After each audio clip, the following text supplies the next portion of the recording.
It's very hard, one, to get people to do stuff that's new and uncomfortable, which technology typically is. And then also because people aren't willing to make the hard conversations of saying, hey, we automated away this role. Now, what people then think is, oh, well, let's find something else for Danny to do. But the thing is that I would encourage you to raise the bar for the whole company, and the people who can meet that new bar get to stay, and the people who don't. And I'm sorry, and I know that's ugly and that's harsh, but like, this is reality, right? And like, there was basically, I'll play a little thing by Jerome Powell. He just said this, I think yesterday, 2 days ago, about how there was zero jobs growth in the private sector.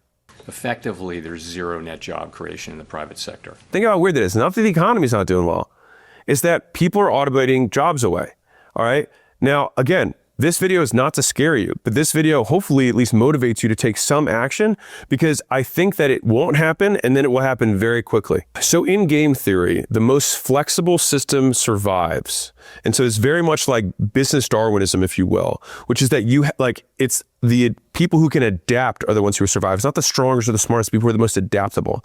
And so that means that when there's a change in the environment, right now, you have to change, you have to adapt. And learning how to use the tools is the first and best way that you can do it.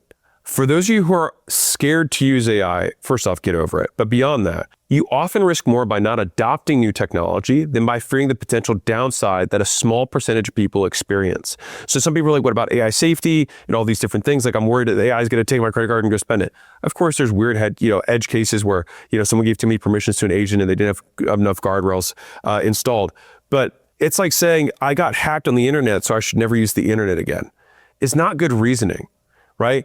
And so why don't more people adopt AI? Well, the reason is more like complacency, right? There's a short-term cost that you have to incur in order to learn a new thing, period. So it's just like training an employee. If you're thinking to yourself, well, I don't want to train this employee because it's going to take me time to do that when I could be doing the work. It's like, yeah, but as soon as you train them, then they can do the work forever. Right? It makes sense to do it. But when you think too short term, which most humans do, then you end up losing to people who can think even a little bit more long term.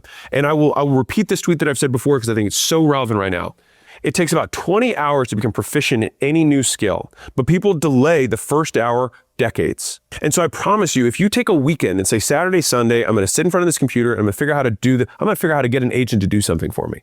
All right. If by the end of the weekend, you haven't completely built something, but you actually tore you tore the wrapper off, you actually got your hands in it, your understanding of it will increase more than any amount of articles that you can read that are fear mongering and baiting you in, right? That are just getting it for views and impressions. Let's shift to like what this actually looks like within an organization, whether you're working at one or you're leading one or you own one, is that you have to stop thinking in role-based thinking and start thinking in workflow-based thinking. So